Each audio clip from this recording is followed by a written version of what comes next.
Hello दोस्तों, नमस्कार। मैं हूं सुधांशु शेखर और आप देख रहे हैं हमारे YouTube channel the teaching hub को। दोस्तों, आप लोग सीटेट के कंटेस्टेंट सभी कोई सीटेट के एग्जाम के डेट को जान ही चुके होंगे और सीटेट के एग्जाम की तैयारी के लिए आप लोग बिल्कुल तैयार होंगे और कमर कसकर लग चुके होंगे। कई सारे स्टूडेंट्स के लिए सीटेट का ये एग्जाम बिल्कुल आर या पार की लड़ाई होगी और कई सारे स्टूडेंट्स इसे सिर्फ एक ट्रायल के रूप में देखेंगे। तो मैं ये कहना चाहता हूं कि ऐसे मौके को हाथ से नहीं जाने देना चाहिए और इस तरह के मौके के लिए बिल्कुल भी हम लोगों को तैयार होना चाहिए। तो अपने एग्जाम की तैयारी हम लोग कुछ इस तरह से करें जिससे कि हमें एग्जाम में सफलता निश्चित तौर पर मिल सके। कई सारे स्टूडेंट्स की समस्या होती है कि उन्हें मैथमेटिक्स में स्कोरिंग मार्क्स नहीं मिल पाते या संतोषजनक मार्क्स नहीं मिल पाते।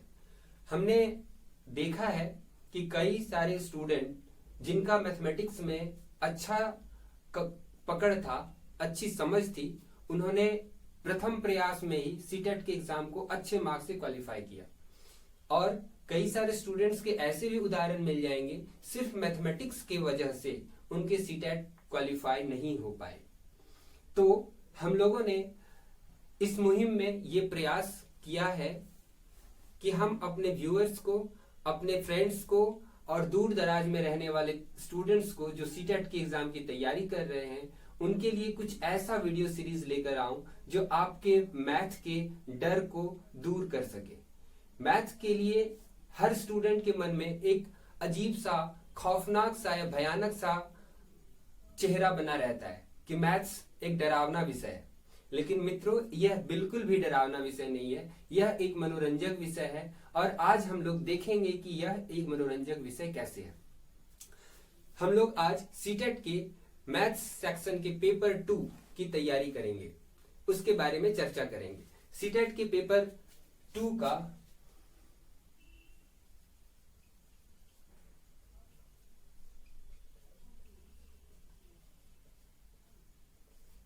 मैथ सेक्शन में पहला टॉपिक है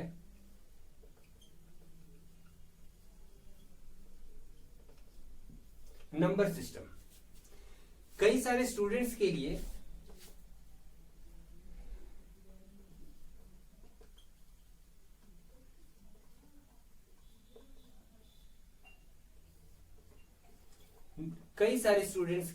नंबर सिस्टम बिल्कुल ही जाना पहचाना विषय है और ये बिल्कुल ऐसा टॉपिक है जो वो आसानी से समझ सकते हैं।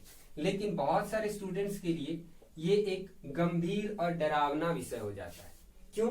क्योंकि हम लोग इनके छोटे छोटे टर्म्स को, छोटे छोटे मैथमेटिकल वर्ड्स को समझते नहीं है और सिर्फ उसे भ्रम से या डर से उससे छोड़ देते हैं या एग्जाम में प्रश्न छूट जाते हैं। जैसे सीटेट के एग्जाम में 2011 के एग्जाम में एक प्रश्न पूछा गया था कि प्रथम 50 हिंदू अरबिक संख्याओं का औसत ज्ञात करें। सीधा सा प्रश्न था, लेकिन यदि स्टूडेंट को यह पता हो कि हिंदू अरबिक संख्याएं क्या होती हैं तो इस प्रश्न का जवाब बड़ी आसानी से दे सकते हैं। लेकिन यदि अगर हमें ये नहीं पता हो कि हिंदू अरबिक संख्याएं क्या होती हैं तो फिर ये प्रश्न हमारा छूट सकता है। तो हम लोग आज जानेंगे कि नंबर सिस्टम में क्या क्या ऐसे टर्मिनोलॉजी है, क्या क्या ऐसे मैथमेटिकल वर्ड्स हैं, टर्म्स हैं जिनको हमें जानना जरूरी है। दोस्तों, हम मानते हैं कि पूरा मैथमेटिक्स इस नंबर सिस्टम से ही बना हुआ होता है। जैसे किसी भवन के बनने में ईंट का सबसे बड़ा योगदान होता है। पूरी बिल्डिंग ईंट से ही बनी बनाई जाती है, उसमें और भी कई चीज शामिल होते हैं लेकिन ईंट का मुख्य योगदान होता है। उसी तरह हमारा मैथमेटिक्स सिर्फ इस नंबर सिस्टम के ऊपर डिपेंड करता है। यानी कि मैथ्स का विचार आते ही मन में ये ख्याल आता है कि कुछ नंबर्स होंगे, कुछ कैलकुलेशंस होंगी और plus minus, addition, subtraction, multiplication, इसका एक खेल होगा। तो हम लोग आगे बढ़ते हैं इस टॉपिक में। इस वीडियो में हम लोग देखेंगे कि हम लोग क्या क्या समझते हैं इस टॉपिक के लिए।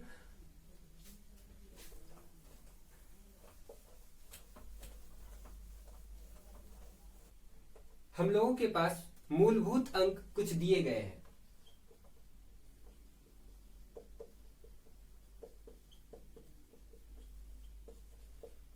ये कुल 10 डिजिट्स हमारे पास दिए गए हैं जिनको हम लोग फंडामेंटल डिजिट कहते हैं।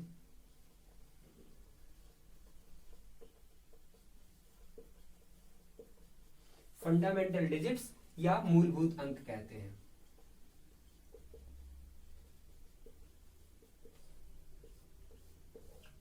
जैसे कि कोई भी नई संख्या हम देखते हैं 435, ये संख्या इन्हीं में से 3 संख्याओं को उठाकर बनाया गया है।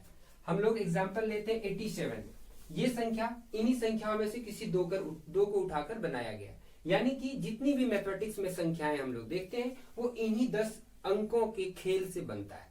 तो इन संख्याओं को कैसे बनाया जाता है, हम लोग देखते हैं कि जो भी संख्या हमको बनानी है उनके प्लेस वैल्यू, यानी कि प्लेस वैल्यू को ऐड किया जाता है। 4 का प्लेस वैल्यू यहाँ पर 400, 3 का प्लेस वैल्यू 30, 5 का प्लेस वैल्यू 5, यानी कि इसको ऐड करेंगे तो 435।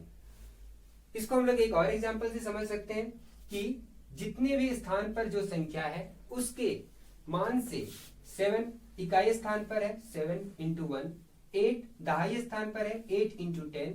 अब दोनों को जोड़ देंगे तो ये होगा 80 प्लस 7 दैट इज 87। इस तरह से मूलभूत अंकों से नई संख्याएं बनाई जा सकती है और इन बनाई गई संख्याओं को हम लोग क्या कहेंगे, इनको कहेंगे डिराइव्ड नंबर।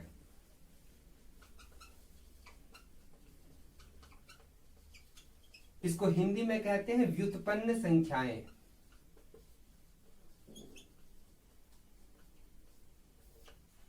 ये डिराइव्ड नंबर 3 कैटेगरीज में हो सकते हैं। Real number,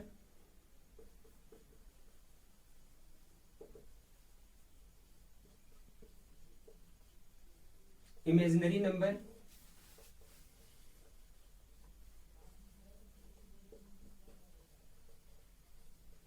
and complex number. हम लोग चर्चा करते हैं पहले रियल नंबर के बारे में, जिसका हिंदी नाम होता है वास्तविक संख्या। इमेजिनरी नंबर, इसका हिंदी नाम है काल्पनिक संख्या। और कॉम्प्लेक्स नंबर, इसका हिंदी नाम है मिश्रित संख्या। आइए हम लोग चर्चा करते हैं, समझने का प्रयास करते हैं कि वास्तविक संख्या, काल्पनिक संख्या और मिश्रित संख्याओं में क्या अंतर होती है। तो रियल नंबर उन संख्याओं को कह सकते हैं जिन्हें हम एक नंबर लाइन पर दिखा सकते हैं।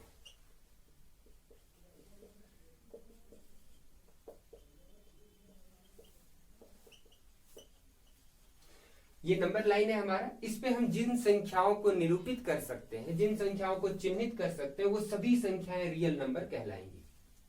रियल नंबर जैसे कि अगर हम कहते हैं 4 तो इसी नंबर लाइन पर आगे कहीं है 4। अगर कहते हैं 1/2, इसी नंबर लाइन पर 1/2 को हम लोग दिखा सकते हैं। अगर कहते हैं 0.5, इसको भी हम लोग इस नंबर लाइन पर दिखा सकते हैं। यानी कि कोई भी संख्या, चाहे वो पॉजिटिव हो या नेगेटिव हो या फ्रैक्शन में हो या डेसिमल में हो, अगर हम लोग उनको नंबर लाइन पर दिखा सकते हैं तो वो संख्या रियल नंबर कहलाएगी। यानी जितनी भी संख्या हम लोग पढ़ते हैं लगभग वो सारी संख्याएं रियल नंबर ही होंगी। अब इमेजिनरी नंबर क्या है, इनको जानने का प्रयास करते हैं। इमेजिनरी नंबर जानने से पहले एक छोटी सी बात चर्चा करेंगे। अगर 2 का स्क्वायर किया जाए तो वो क्या होगा, आप कहेंगे 4 होगा। अगर मैं दोबारा पूछूं कि -2 का स्क्वायर किया जाए तो वो क्या होगा, आप कह सकते हैं कि वो भी 4 होगा। आप इसे प्लस। अब आगे बढ़ते हैं, एक और बात समझने का प्रयास करते हैं कि यदि 4 का हम लोग स्क्वायर रूट निकालें तो क्या होगा, आप कहेंगे कि +-2 होगा। लेकिन यदि दोबारा आपसे पूछा जाए कि -4 का स्क्वायर रूट क्या होगा तो आप थोड़ा सा संशय में पड़ जाएंगे कि इसमें क्या हो सकता है। तो चलिए, संशय करने की कोई बात नहीं है। इसको हम लोग ऐसे बना सकते हैं, -1 इंटू 2 इंटू 2, तो ये 2 बाहर निकल जाएगा, -1 अंदर में रह जाएगा। ये कंप्लीटली स्क्वायर रूट में नहीं, इसका स्क्वायर रूट नहीं निकल सका। तो हम लोग इसको -1 जो रूट के अंदर रह गया है, इस बात से हम लोग ये समझते हैं कि जब किसी संख्या का स्क्वायर किया जाता है, वर्ग किया जाता है, तो वह धनात्मक वैल्यू देता है। इसी तरह से जब इसको हम कन्वर्सली समझने का प्रयास करते हैं कि चाहे संख्या नेगेटिव हो या पॉजिटिव हो, वह धनात्मक वैल्यू देता है वर्ग करने पर। तो उसी तरह सभी धनात्मक संख्याओं का ही वर्गमूल निकाला जा सकता है, ऋणात्मक संख्याओं का वर्गमूल नहीं निकाला जा सकता। लेकिन मैथ्स है, हम लोग बहुत सारी चीजों को इसमें अवधारणाओं के रूप में, कल्पनाओं के रूप में भी मान लेते हैं। जैसा कि नाम से पता है, काल्पनिक संख्या, इन संख्याओं का वास्तव में कोई अस्तित्व नहीं होता, इनको हम लोगों ने मान लिया है। जैसे कि हमारे कार्टून कैरेक्टर्स में बहुत चीजों को हम लोगों ने मान लिया है, जैसे टॉम एंड जेरी या कोई भी कार्टून कैरेक्टर है, उनको हम लोगों ने मान लिया है। ओरिजिनल में वो धरती पर एग्जिस्ट नहीं है, बट फिर भी हम लोगों ने मान लिया है। उसी तरह से हम लोग यहाँ पर देखते हैं कि ये ऋणात्मक संख्या का वर्गमूल नहीं निकाला जा सकता, लेकिन फिर भी यदि हम निकालने का प्रयास करें तो -1 रूट के अंदर रह जाता है। तो इसी को हम लोगों ने वैल्यू दे दिया है आई, यानी कि इसको कहते हैं आयोटा, जिसका मीनिंग होता है काल्पनिक। यानी कि ये 2i एक इमेजिनरी नंबर हो गया। अब आप इस बात को समझ गए होंगे कि इमेजिनरी नंबर क्या है। चलिए आगे बढ़ते हैं हम लोग कॉम्प्लेक्स नंबर। तो कॉम्प्लेक्स नंबर क्या है, नाम से पता है मिश्रित संख्याएं। जब रियल नंबर और इमेजिनरी नंबर दोनों को मिश्रित करके मिलाकर लिख दें, यानी कि दोनों को जोड़कर या घटाकर एक नई संख्या बना दें, तो जैसे कि 2 + 3i, 3 - 4i, 5 - 6i, यानी कि रियल नंबर और इमेजिनरी नंबर दोनों को हम लोग जोड़ या घटा के साथ मिलाकर लिख दें तो यह एक कॉम्प्लेक्स नंबर बन जाता है, यानी इमेजिनरी नंबर। हमारे सीटेट के एग्जाम्स में ये दो हमारे सिलेबस के अंदर नहीं आते, इनसे सवाल नहीं पूछे जाते हैं। सीनियर एग्जाम्स में, एनडीए के एग्जाम्स में, डिफेंस के एग्जाम्स में इनसे क्वेश्चंस पूछे जाते हैं, इंजीनियरिंग वगैरह के एग्जाम्स में। लेकिन हम लोगों को सीटेट और जेटेट की तैयारी करनी है तो हम लोग रियल नंबर्स पर ही फोकस करेंगे। तो चलिए आगे बढ़ते हैं, रियल नंबर में और क्या क्या चीजें हम लोगों को पढ़नी है। अब ये रियल नंबर दो तरह की हम लोग समझते हैं। पहला,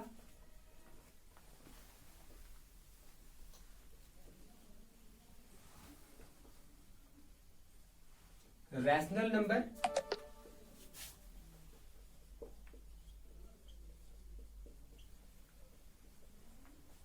इरेशनल नंबर। हिंदी में इसका नाम है परिमेय संख्याएं,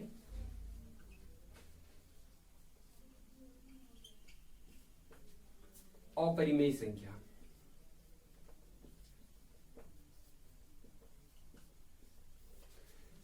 तो चलिए हम लोग समझने का प्रयास करते हैं कि परिमेय संख्या और अपरिमेय संख्याएं क्या है। वैसी संख्या जिनको हम p/q के रूप में डिनोट कर सकते हैं, वो संख्या परिमेय संख्या कहलाएगी, जहां की q नॉट इक्वल टू 0 होना चाहिए।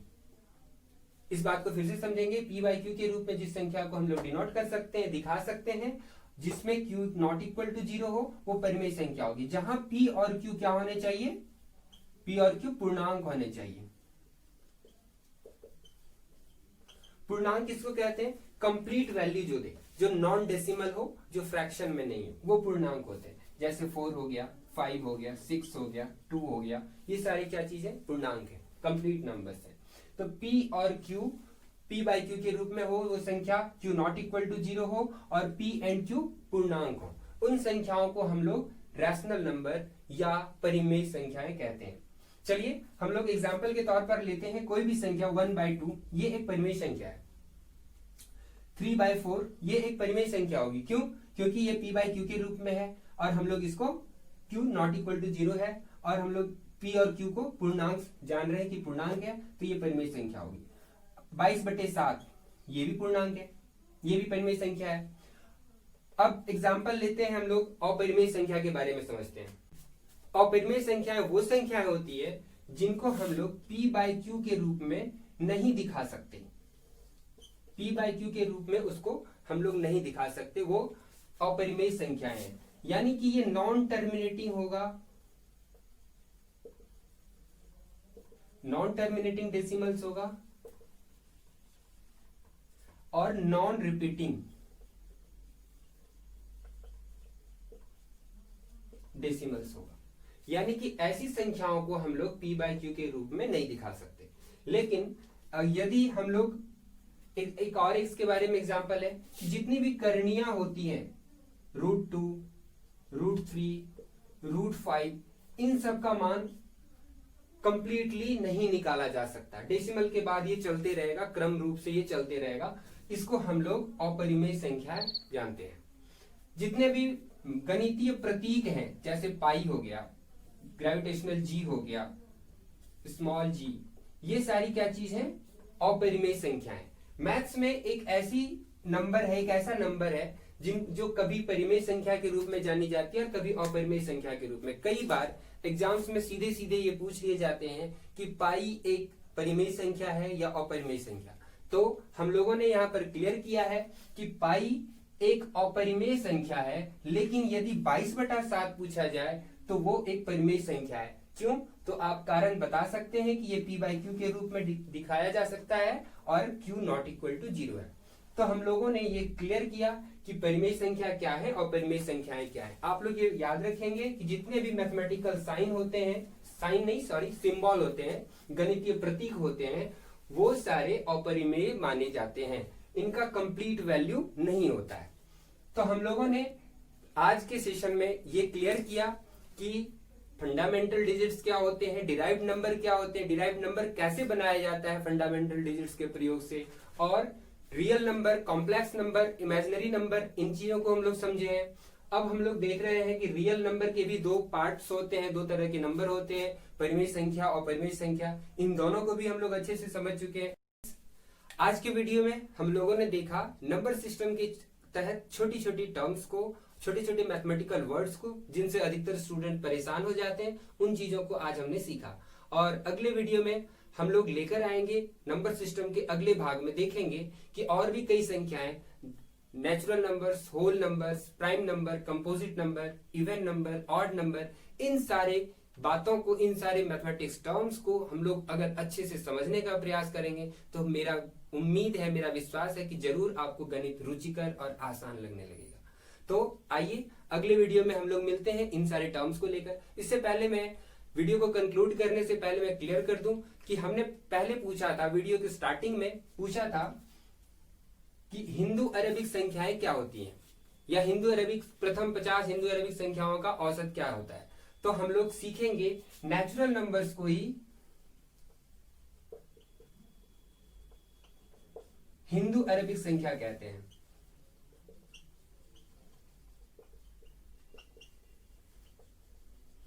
नेचुरल नंबर्स को ही हिंदू अरेबिक नंबर्स कहते हैं। नेचुरल नंबर क्या होते हैं? काउंटिंग के नंबर्स जो है वो हमारे नेचुरल नंबर है। जैसे कि किसी भी चीज की हम लोग काउंटिंग करते हैं तो कहां से स्टार्ट करते हैं? 1 से काउंटिंग स्टार्ट करते हैं। क्या 0 से काउंटिंग तो स्टार्ट नहीं करते हैं, हम लोग काउंटिंग स्टार्ट करते हैं 1 2 3 4 5 6, यानी कि counting numbers are the natural numbers. उसी तरह नेचुरल नंबर्स को ही हिंदू अरेबिक संख्या कहा जाता है। तो कई सारे स्टूडेंट्स को ये बात नहीं पता होगी, उन्होंने वो एग्जाम में प्रश्न छोड़ दिए होंगे, या तो फिर अगर इन चीजों को हम लोग जान जाएं तो छोटे छोटे तकनीकी टर्म्स को जान लेने से हमारा पेपर आसान जाएगा, अच्छा जाएगा, ये पूरी तरह से मुझे विश्वास है। तो चलिए, अगर वीडियो आपको पसंद आया हो तो वीडियो को लाइक कीजिए, हमारे चैनल को सब्सक्राइब कीजिए, और हमें सपोर्ट करने के लिए आपका बहुत बहुत धन्यवाद। हमारे चैनल से जुड़े रहिए और रेगुलर नए नए वीडियोस पाते रहिए और अपनी तैयारी को मजबूत बनाइए। तब तक के लिए इतना ही। Thank you. जय हिंद, जय भारत।